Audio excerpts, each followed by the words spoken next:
11h08, estamos iniciando a terceira e última hora do CBN Cascavel, primeira edição desta segunda-feira, 6 de maio. Você que nos acompanha em casa, no trabalho, no rádio Apira, no rádio digital, no rádio do seu carro, uma ótima segunda-feira, um ótimo restante de segunda-feira, podemos dizer assim, uma ótima semana, que seja realmente uma semana bastante produtiva.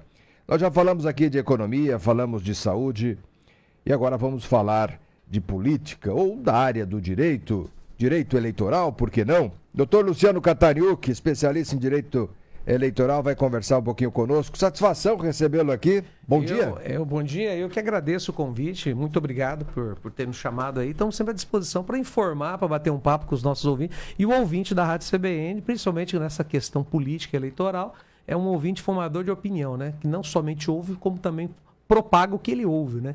E é muito bacana. Obrigado por esse convite. Na semana passada nós recebemos aqui, todas as semanas a gente tem aberto espaço para falar um pouquinho sobre esse período que estamos vivendo e naturalmente nos aproximando do pleito das eleições municipais. Na semana passada nós contamos aqui com a presença do Sigurd Roberto Bendtson, que é o presidente do TRE, do Tribunal Regional Eleitoral. E a gente pôde observar aí uma preocupação da Justiça Eleitoral, inclusive nesse fim de semana com plantão. Dia 8, quarta-feira, termina o prazo para regularização do título de eleitor. Há uma movimentação. O TRE, é claro, interessado também que mais pessoas votem. Exato. É importante, é isso, né, doutor? Que mais pessoas votem. Interessante, assim, que muitas pessoas nem sabem que o título dela está com problema. Porque, às vezes, pelo fato, inclusive a punição que a gente fala da multa de quem não vota é tão baixa, é R$3 e pouquinho, para fazer a regularização, que não é por causa do valor, né? É muitas vezes porque não se dá conta que às vezes deixou de votar uma ou duas eleições e ainda acaba com o título sendo cancelado. E aí tem outras implicações, né? Não é só não votar, mas implicações de não estar em dia com a Justiça Eleitoral, assumir cargo público e assim, e outras, participar de licitações e outras situações relacionadas a isso. Agora, o TRL fez, e até foi muito bacana ontem, eu conversando com um militar aposentado, né, da Polícia Militar, e o filho dele, o Emanuel, ele falou assim, foi muito bem atendido no sábado pela Justiça Eleitoral. O Emanuel ele tem síndrome de Down, mas ele é bem despachado, ele estuda, ele faz tudo, ele conversa, e ele queria votar, ele realizou um sonho de tirar o título eleitoral. E ele falou assim que ele foi tão bem atendido no sábado, na Justiça Eleitoral de Cascavel, na questão de foram lá, levaram ele para o local, fizeram tudo certinho, que ele ficou assim, encantado. E esse é bem bacana, porque você já vê que é um eleitor que vai apaixonado por pleito para poder escolher os seus representantes.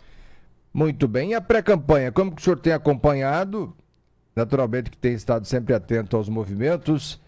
Cascavel, a situação é tranquila, é isso, doutor? Sim, a pré-campanha ainda é algo... Eu tive na AMOP agora esses dias, juntamente com outros colegas advogados eleitoralistas, que a gente fala, e levando a mensagem para os próprios prefeitos, né? Prefeitos da região, secretários, pré-candidatos ali à reeleição e também vários pré-candidatos a vereadores que são secretários assim municipais que estavam presentes ali nessa palestra na AMOP. E uma das coisas que a gente falou que a velha forma de fazer política, ela pode ter funcionado nas últimas 2 décadas, mas nos últimos anos ela foi transformada, ela mudou. Não adianta você, mas sempre deu certo. Se sempre deu certo, não significa que vai continuar dando certo com essa nova roupagem que a gente tem de campanha. E a maior roupagem de campanha é a pré-campanha. Porque a campanha eleitoral propriamente dita, Zé Roberto, são 45 dias. A pré-campanha, ela começa quando termina a campanha anterior, em que o sujeito saiu derrotado das urnas. Ou se saiu vitorioso, ele já começa uma pré-campanha para a reeleição. Qual que é o problema disso? Como fazer? Qual é o limite dessa pré-campanha? O pedido de voto, né? Você fala, mas que coisa mais maluca. O cara pode falar tudo, mas ele não pode falar vote em mim. Nem falar vote em mim e nem uma forma indireta de votação, né? Não vou votar no fulano. O fulano esse aqui é a melhor. Não, você vai fazer a sua exposição pessoal e principalmente das suas ideias e principalmente da forma pela qual você pretende ajudar a comunidade daquela localidade, mas sem ter um pedido explícito de voto ou implícito de voto. Qual que é o problema disso, Zé? As pessoas não têm essa prática. Nos Estados Unidos isso já acontece, né? Então foi importada essa questão da pré-campanha e as pessoas elas precisam entender de que hoje redes sociais, né, a questão da comunicação muito mais rápido, muito mais ágil, dentro dos próprios grupos de WhatsApp, né?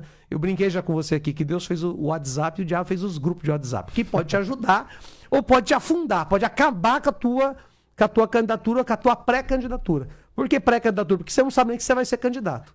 Pode ser que a sua pré-candidatura seja implodida e quando você chegar lá no dia da convenção, você está tão queimado ou tão desgastado que eles não te deixam nem ser candidato. Aí você não é nem candidato. Então você é pré-candidato. E outra coisa, quanto gastar na pré-campanha que não tem controle?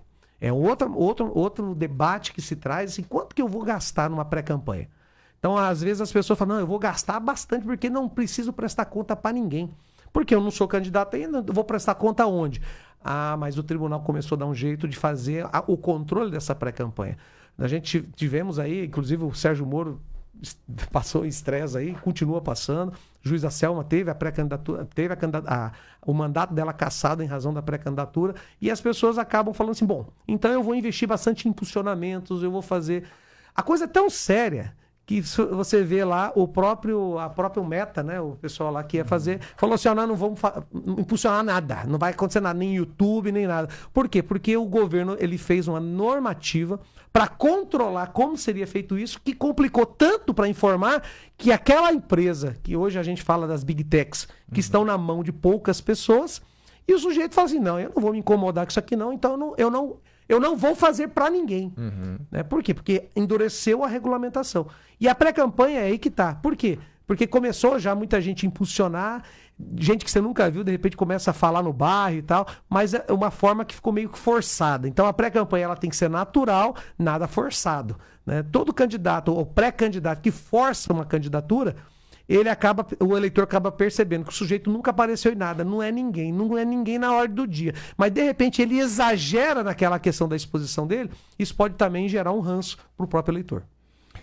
Algumas perguntas chegando aqui ao WhatsApp da CBN, lembrando que o ouvinte pode sempre interagir conosco, 45991377533. O Sidmar, é isso? O Sidmar é de Cascavel, ele diz o seguinte, como saber exatamente o limite de uma situação e outra? Ele fala aqui sobre a inteligência artificial, sobre fake news. O nosso Poder Judiciário, e no caso aqui a Justiça Eleitoral, seja no TRE ou TSE, enfim, tem condições, doutor ouvinte, quer saber, de trabalhar com precisão, sabendo que o tempo é curto, de repente lança algo que não é verdadeiro ou que pressupõe ser verdadeiro, que pode arrebentar com um candidato ou favorecer outro, dá tempo de corrigir, e quando chegar ao final, mesmo que for eleito, a gente já falou por aqui em outras ocasiões, a pessoa pode perder o mandato, dependendo da situação, mas tem como existir uma precisão? É difícil porque vai da interpretação, ou tem coisa que isso é absoluto, é claro? Vamos dizer, primeira coisa, a evolução e a agilidade, e principalmente a celeridade que acontece as situações no âmbito virtual, e a gente fala inclusive da tecnologia aplicada, ela é muito mais rápida do que o ordenamento jurídico. Então, quando se estão discutindo uma determinada regulamentação de alguma situação, já mudou, já é muito mais rápido, não tem regulamentação. A inteligência artificial, para você ter ideia, o TSE quer coordenar o quê? Ela quer saber se aquele determinado conteúdo que está sendo produzido foi ou não foi criado por inteligência artificial. Ok, isso aí, quanto custou, essas coisas, sabe aquela questão de custos e tal, isso é bacana. Agora, como é que você controla um deepfake? Como é que você controla, eu pegar o José Roberto aqui, que trabalha na CBN, que fala todos os dias, eu tenho muita fala dele, eu tenho muita imagem dele pela internet, e eu coloco a mesma fala, a mesma imagem dele, falando coisas absurdas, por exemplo, de um candidato que é totalmente diverso do que ele defenderia, você como cidadão e você como radialista, como jornalista. E eu coloco isso cria uma grande repercussão favorável a esse candidato e desfavorável àquele que você verdadeiramente apoia. O que eu quero dizer? Eu crio uma situação por inteligência artificial que vai gerar um dano gigantesco para uma pessoa que você defende, por exemplo, que você apoia. Você é o cara que é a cara, por exemplo, a voz de determinado candidato, e de repente você aparece a sua imagem, a sua fala, o seu rosto, a sua voz, pedindo voto para o outro. E isso é deepfake. Isso é criado por inteligência artificial. Como é que eu consigo combater isso? Aí que está a questão. A Justiça Eleitoral, ela combate de forma aquilo que é lícito. Aquilo que eu vou fazer de forma de controlar, de saber se você alterou, por exemplo, uma imagem de um bairro que a inteligência artificial alterou e você colocou somente aquela questão e aquilo foi gerado, isso consegue controlar, você vai ter que informar. Aquela questão de comunicação não existe a pessoa com quem você está se comunicando e dialogando e coloca como se houvesse um eleitor, essa troca de mensagem e tal, tem um nome, chatbox, se não me engano, isso está proibido. A inteligência artificial faz essa conversa como se estivesse conversando com um terceiro. Isso é proibido. E eles já falam isso. Tá, isso aí tudo bem. Agora, como é que você controla isso que eu acabei de falar? Se isso acontece como antigamente eles falavam, os fake news, né? Eu falo antigamente porque a inteligência artificial não faz nem fake news. Ele já cria um negócio que o sujeito, mesmo indo lá falando, é mentira, as pessoas não acreditam no cara que está falando. Sim. Porque é tão verdadeiro que não tem como você combater com uma legislação. Agora, a pergunta do ouvinte, e a Justiça Eleitoral consegue de forma imediata? Eu acho muito difícil. Em que pese ela está fazendo ali vai ser uns batalhões lá, como é que chama? Força-tarefa para esse período eleitoral, para tirar o mais rápido possível. Agora, onde é que está o maior segredo aí? Uma equipe técnica adequada que os candidatos, principalmente das majoritárias, precisam estar amparados. Ou seja, uma equipe técnica jurídica que seja competente, principalmente que entenda de direito eleitoral, uma equipe de gente que entenda de inteligência artificial, que entenda de tecnologia para poder identificar e como produzir a prova para você justificar para a Justiça Eleitoral para poder tirar do ar o negócio que está sendo publicado. E aí eu falei para você, né? O Deus fez o WhatsApp, o diabo fez os grupos, né? Como é que você elimina dos grupos? É muito difícil porque isso viraliza. E quanto pior o negócio, mais rápido ele viraliza. Se você fala uma fala absurda do Zé Roberto Benjamin, da CBN, falando aqui que ele é a favor que extermine todos os homossexuais, que extermine todos os pobres do planeta. Uma coisa absurda. E aí vem o José Roberto e fala assim, não, eu nunca disse isso. Não, tá aqui, é você falando. Ah, pegou mal, né, José Roberto? Agora você tá querendo mudar porque está prejudicando a... Como é que você faz isso acontecer ao inverso? Ou você vai ter que agir uma dosagem mais maluca ainda, você colocar o mesmo José Roberto mesmo, falando algo mais maluco para provar que aquilo é mentira, porque somente o José Roberto vindo e desmentindo isso é muito pouco. Eu falo pela agilidade e principalmente pela velocidade de disseminação de notícias falsas e até mesmo esse maldito deepfake aí, criado pela inteligência artificial. E toda essa criação, havendo por parte, digamos, de um candidato, de uma coligação, seja em qualquer lugar do Brasil, nós estamos falando das eleições municipais, e desconstruindo outro candidato e ganhando a eleição. Aí, gradativamente, depois de repente com mais calma, vai se entender que houve tudo isso, e que isso comprometeu, esse candidato não vai. Não, abuso, né? Ou se assumir, não vai ficar muito tempo. Vai ter um mandato são as AIs, né? Ações de investigação judicial eleitoral que a gente precisa desenvolver isso. Como se fosse um inquérito, né?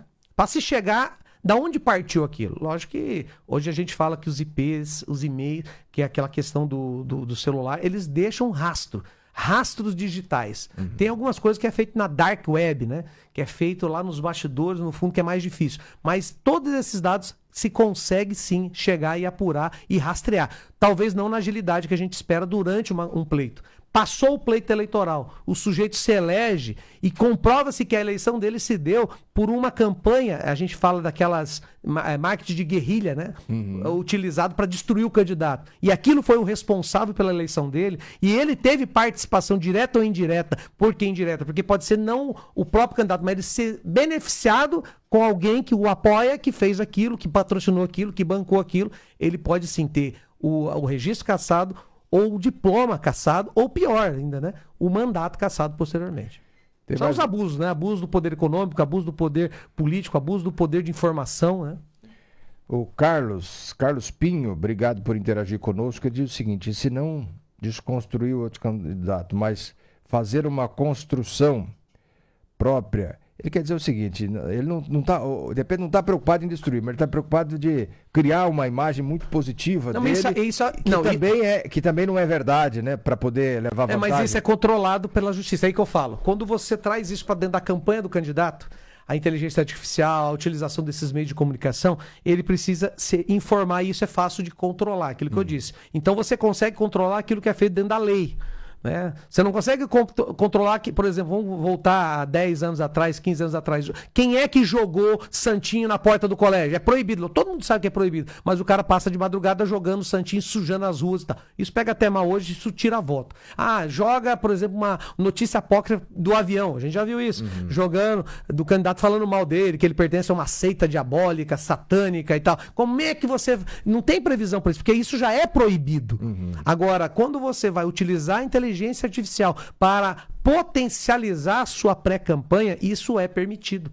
Desde que você informe que aquilo está sendo empregado à inteligência artificial ou para criar o conteúdo ou para fazendo alteração em algum tipo de conteúdo, sob pena de você ser responsabilizado, inclusive, aí, com a cassação de registro. Tá aqui o Luiz também nos acompanhando. Um abraço para o doutor Luciano, sempre é uma aula ouvi-lo. E ele diz aqui, e diante de toda essa conversa de vocês aí, os pré-candidatos, candidatos com ligações, o pessoal está preparado, tem condições técnicas de criar tudo isso? O pessoal está preparado para criar essas malvadezas e essas coisas boas, entre aspas, aí também? A gente produzir isso? A gente sabe que existe hoje, hoje você pegar uns adolescentes de 13, 14, 15 anos, eles já são especialistas nisso, né? Talvez não nessa área eleitoral, mas você pode adaptar isso. Isso existe. É uma nova forma de fazer política, né? Agora, o que os candidatos têm que estar atentos, né? Eu falo os pré-candidatos. Eles precisam estar acompanhados de pessoas que possam ajudá-lo, a sua equipe de campanha. A gente sempre fala que tem a campanha majoritária, que são os prefeitos, candidato prefeito e vice, e as campanhas proporcionais, que são os candidatos a vereadores, e que na maioria, trazendo para a realidade, José Roberto, a maioria dos candidatos a vereadores, eles dependem da majoritária. Então, aquilo que o candidato a prefeito, a vice, a sua coordenação de campanha jurídica, marketing e contábil faz, ele determina também para os seus candidatos a vereadores. E quanto menor a cidade, mais dependência isso ainda ocorre. Algumas cidades maiores, Cascavel tal, pode ser que o candidato a vereador ele tenha a sua candidatura própria, assim, uma candidatura, não vou falar independente da questão política eleitoral, mas eu tô falando independente assim, eu tenho o meu marketing, eu tenho o meu jurídico, eu vou para cima, eu vou fazer tantos mil votos, eu vou me eleger. Essa questão, a pessoa pode canalizar nela e ela pode ter uma equipe adequada. Mas a maioria das campanhas, e aí que entra a questão. Atenção, senhores pré-candidatos, não existe gente competente, né? Eu falo, não existe, chega até a ser uma presunção, mas assim, você não faz barganha ali para trazer gente que queira realmente, que tenha conhecimento técnico disso, para trocar por função, por cargo no futuro. Isso pode até acontecer com gente extremamente qualificada, mas as empresas que coordenam isso, empresas contábeis, empresas jurídicas, que podem dar essa assessoria, inclusive de marketing digital, relacionado à inteligência artificial, ela precisa ser, primeiro, pesquisadas, todas elas, e principalmente, quando for contratado, só para você ter ideia, não entra na prestação de contas, no limite de gasto da campanha, nem advogado e nem contador. Você sabia disso? Você sabe para quê? Para possibilitar o cara ter verdadeiramente um gasto adequado com esse tipo de profissionais, que pode ser que salve a campanha. Porque um fato jurídico pode virar um fato político. Se o candidato souber trabalhar isso, ele pode virar uma campanha eleitoral. Ou ele pode dar um tiro no pé. Porque se ele não tiver isso aliado com uma boa comunicação da sua imagem, inteligência que saiba, né, utilizar a inteligência artificial de forma inteligente, né, até redundante, né, e que possa trazer isso para fazer e fomentar a sua campanha para chegar o mais longe possível, porque as redes sociais hoje é isso, né?